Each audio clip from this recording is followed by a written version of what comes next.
국토교통부와 서울시가 서울 집값 안정화를 위해서 손을 잡았습니다. 정부 부동산 규제에도 서울 집값이 들썩거리고 있다라는 판단에서인데요. 배태호 기자와 자세한 이야기들 살펴보도록 하겠습니다.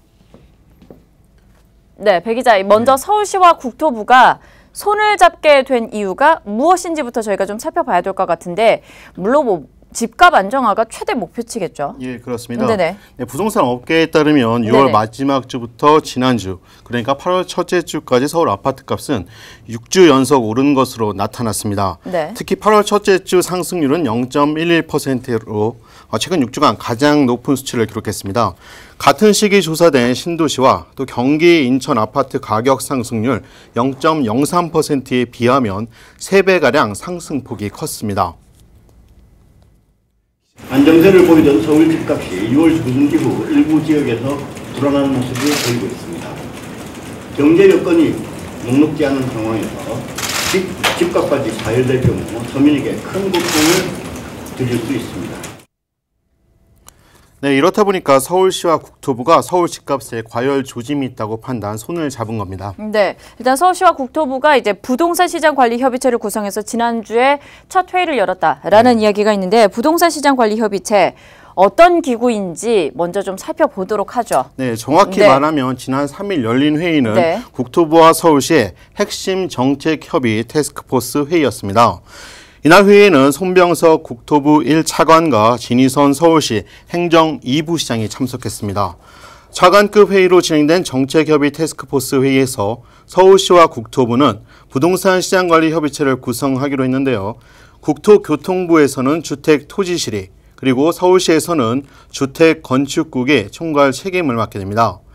태스크포스 팀장은 김흥진 국토부 주택정책관과 류훈 서울시 주택건축국장입니다. 실무는 국토부와 서울시의 주택정책과 주거정책부서 과장들이 맡습니다.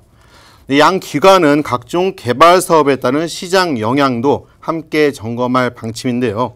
개발 사업이 서울 주택시장에 영향을 미칠 수 있다는 판단 때문입니다. 이에 따라 주요 개발 계획을 내놓기 전에 국토부와 서울시 간 계획을 서로 공유하고 관리해 나가기로 했습니다. 네, 일단은 불법 청약이나 그리고 전매 행위 등에 대한 단속도 강화하기로 했다라는 이야기가 있습니다. 맞습니까? 네, 그렇습니다. 서울시와 국토부는 한국감정원과 합동시장점검단을 구성해 불법 청약과 전매와 같은 이른바 시장 교란 행위를 엄격히 단속해 나갈 계획입니다.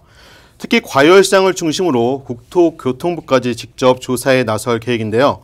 주택거래 신고 내역과 자금 조달 계획서를 분석해 미성년자나 다수 거래자, 그리고 업다운 계약 의심 거래까지 가려낼 계획입니다.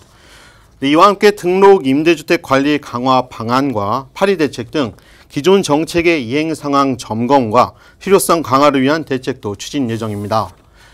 임대인의 임대 기간과 임대료 인상률 제한 등 법령 준수 여부를 정기적으로 점검하는 방안을 추진하고요. 또 재건축 부담금의 경우 현재 한국감정원이 구청의 예정액 통지를 지원하고 있는데, 서울시 역시 정확한 부담금 예정액을 산정해 통지하도록 관리합니다. 이와 함께 정비사업 조합비리 근절과 조합원의 지위 양도 제한 등 기존 정책에 대해서도 합동 점검을 추진합니다. 지난 1년간의 정책 추진 사항 및 효과를 돌아보고 국토부와 서울시 간의 공조를 강화하는 방안을 모색하여 우리 시의 주택시장과 서민 주거 안정을 위한 심도 있는 논의의 장으로 활성화되기를 기대하겠습니다. 네, 서울시와 국토부는 서울 집값을 잡기 위해 꾸린 부동산 시장관리 협의체를 격주로 무기한 운영할 계획입니다. 이 밖에도 서울시와 국토부는 2만 5천 가구의 신혼부부용 주택을 서울 시내에 공급하겠다는 계획도 함께 내놨는데요.